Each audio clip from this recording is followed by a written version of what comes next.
ممكن يكون باباك مش عايزك تنزل الجيم عشان مفكرك هتقصر. هو ده مالوش حل غير اتنين، هتقعد مع باباك وتفهمه الجيم اضراره اقل بكتير جدا من منافعه، واللي انت هيكون عندك فايدة صحية، اللي انت نفسك العام بيطول وبتعرف تعمل حاجات ما كنتش بتعرف تعملها، وحركتك بتزيد وطاقتك بتزيد ونشاطك بيزيد. وقول له الحاجه اللي نفسه يسمعها، اللي انت تركيزك في التعليم ممكن يزيد بسبب الحوار ده. وهو يعني انت ما بتعملش حاجه وحشه، انت اغلب الاحيان باباك هيقتنع بالفكره دي. والحل التاني اللي انت تنزل من ورا باباك، تمام، عشان انت كده كده مش هتقعد في البيت. فبما انك مش هتقعد في البيت، فبدل ما تنزل تقعد على القهوه، تنزل تروح الجيم وهكذا، تاخد دش هناك وهدومك تكون معاك ومش عارف ايه، ونفس الهدوم اللي انت نزلت بيها طبعا، خليك ذكي مش تبقى غبي، وهكذا بقى يعني. انت برضه انت مقتنع بحاجه وفاهم حاجه معينه، ممكن يكون باباك مش مقتنع بيها ولا هيقتنع بيها ولا عايز يقتنع بيها، فده حلك الوحيد. اشتراك الجيم غالي عليه، دي ممكن تكون نقطة مش بتواجه ناس كتير، بس هي فعلا موجودة. اشتراك الجيم فعلا ممكن يكون غالي عليه، والجيم الكويس او الجيم اللي فيه تكييف او كده ده اوبشن مش متاح لاغلب الناس اللي بتتفرج. غالبا انت لو بتتفرج فانت غالبا من مصر، واحنا في مصر بسم الله ما شاء الله عندنا امكانيات وعندنا فالحوار صعب جدا بالنسبة لنا ان احنا يكون عندنا الحاجات الطبيعية اللي عند اي حد طبيعي.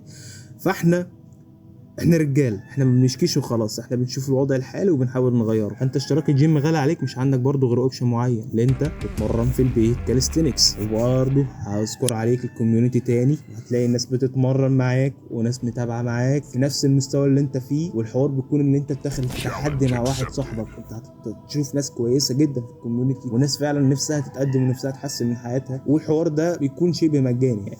مش عندي الحافز اللي يطلعني من البيت كل يوم. وبص، بعيدا عن اللي انت شتيب واحترامي ليك، بس انا عارف اللي انت برضو ممكن يكون مش عندك الحافز، دي نقطة سيريس بالنسبة لك، ونقطة واخدها انت جد بالنسبة لك، ومش حاسس ان انت تعرف تستمر بسبب الحوار ده. مش عندك حافز، ده معناه ان انت مش مقتنع بالنتيجه. تاني، مش عندك حافز، ده معناه ان انت مش مقتنع بالنتيجه. انت مش مقتنع، مش متخيل ان انت ممكن توصل لجسم شكله حلو، مش متخيل ان دي حاجه ممكن تبان فيك. وحتى لو انت مثلا وصلت لتقدم معين اللي هو 20% من الجسم المثالي اللي انت كان نفسك توصل له، ورجعت تاني، فانت بالنسبه لك ال 20% دي اقصى حاجه ممكن توصل لها، فبرضه مش مقتنعت بالنتيجه النهائيه اللي انت كنت مفكرها نتيجه نهائيه. فنفسي اقول لك وحابب اقول لك ان الموضوع فعلا فعلا فعلا يستاهل كل لحظة تعب وكل نقطة عرق بتنزل منك. الموضوع فعلا فعلا فعلا بيكون مستاهل. انت مش متخيل قد ايه احساس اللي انت تكون تخين تنقص اكسات في التيشيرتات، مش متخيل احساس اللي انت رايح تشتري بنطلون مثلا واكتر همك اللي انت تلاقي مقاسك في المحل، لا، بيكون اكتر همك ان البنطلون يكون شكله حلو عليك وتكون جايب حاجة تبع الموضة والحاجة اللي نفسك فيها. مش متخيل الاحساس ده. انا الاحساس ده انا عشته، فده اللي فعلا ولله الحمد اللي مثبتني لغاية النهارده على الجيم، رغم اني برضو مش احسن حاجه لحد دلوقتي. بس انا بلبس زي الناس، بلبس عادي اللي هو الطبيعي. بشوف بنطلون نفسي فيه، نفسي اشتريه، بيكون مقاسي، بيكون شكله حلو، واقدر اغير في الالوان. مش لازم البس غامق غامق غامق، لا، ممكن اغير في الالوان، ممكن البس ابيض ساعات، ممكن. فالحوار فعلا بيكون ممتع. ولو انت رفيع ونفس الفكره مش عندك الحافز، انت جسمك لما يكون حلو، تخيل كده التيشيرت بتاعك، التراب بتاعتك باظه منه كده وشكلك ماشي في الشارع، انت فعلا ما الناس مش بتخاف منك، الناس بتهابك. معلش، في يعني ده اللي بيحصل حرفيا، عشان ده ارض الواقع. انا بكلمك على ارض الواقع. انت دلوقتي لما تكون ماشي في الشارع وحد هيستقل بيك ولسه بده يعمل مشكله، فهو انت هيستحرم يعمل مشكله مع الجسم ده، والله، ودي الحقيقه وده اللي بيحصل. وممكن احكي لك قصص من هنا للصبح واللي بيحصل يعني.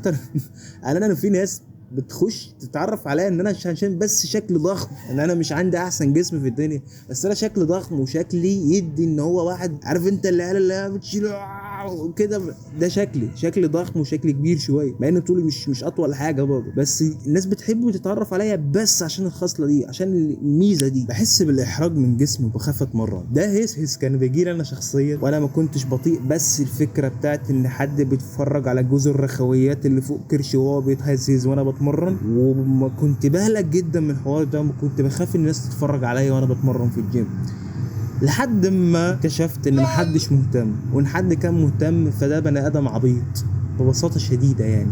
انت دلوقتي احسن من 90% من البشر عشان انت خدت خطوة اللي انت تغير من حياتك. فانت اي حد هيقل من الخطوة دي هو انسان جاهل ببساطة شديدة جدا يعني. مش محتاجة افتكاسات كتير، مش محتاجة هري كتير، تمام؟ انت دلوقتي جسمك مش حلو، قررت تغيره، مشيت في الطريق الصح.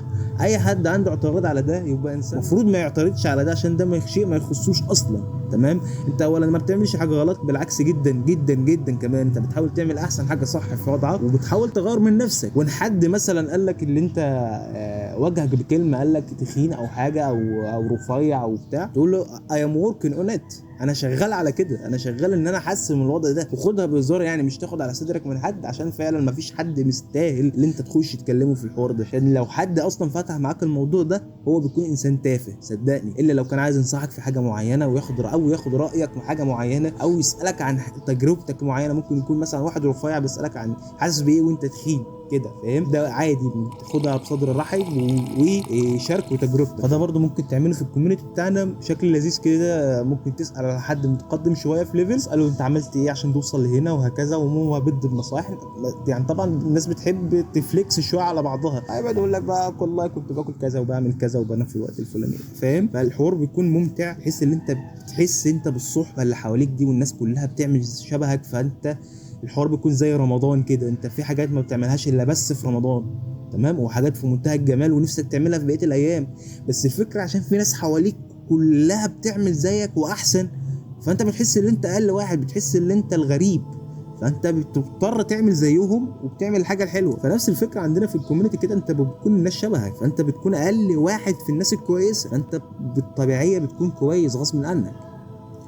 الوضع بيكون مش مريح وانا في الجيم، مزيكا صوتها عالي، ده بيخبط ده بيزعق، ده الدنيا زحمه، الجو حر، وي وي وي. ممكن توفر على نفسك كتير لو هتجيب ايكويبمنت وتعمل في البيت جيم مصغر وتظبط الدنيا، بس طبعا ده اوبشن مش متاح لاغلب الناس. فتبدا تقتنع بالفكره اللي احنا رجاله، تتعامل بالمتاح، تتعامل بالموجود. ده وضع مش هتعرف تغيره، يا تروح جيم تاني اقل شويه في الاعداد وبالتهويه بتاعته احسن شويه، وده برضو اوبشن مش متاح لكتير من الناس. فبرضو تتعامل بالمتاح. انت دلوقتي خدت قرار ان انا مش هينفع دن على كده، فانت لازم تستحمل تبعات القرار ده ولازم تضحي. يعني انت مش في حاجه سهله، ما هي لو سهله كان زمان كل الناس عملتها. فانت لازم يكون عندك الفكره ان انت لازم تضحي. طب ما انا ما في ناس مرتاحه وبتعمل اقل مني وبتوصل لنتائج احسن، يا عم ربنا يبارك لهم، هتلاقي عنده خزوق في حته تانية، فاهم؟ بس انت برضو الخازوق بتاعك انت تقدر تستحمله، غيرك ما يقدرش يستحمله، ولازم تستحمله عشان ده الوضع اللي انت فيه وده الوضع اللي ربنا حطك فيه، فلازم تطلع من كده. انا ما بقولش كلام انشد، انا بقول كلام بيحصل مع الناس كتير، وانا بستحمل الحاجات دي. انا بروح جيم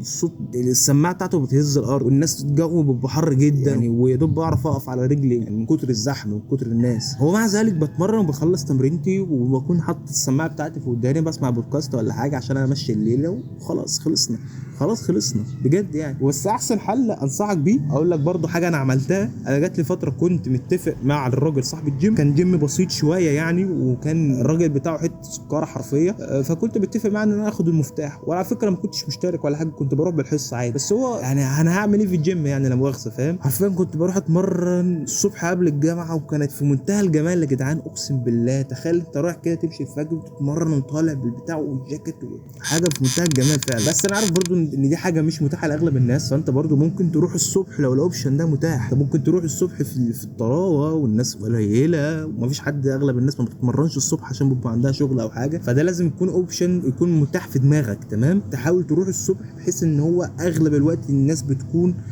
اهدى، والعقليات اللي بتكون موجوده في الجيم الصبح بتكون احسن بكتير من العقليات اللي تيجي بالليل، اللي هو بيروح بعد الشغل وبيبقى عرقان وتعب ومفيش الفكره بتاعت اللي هو النظافه والحاجات دي.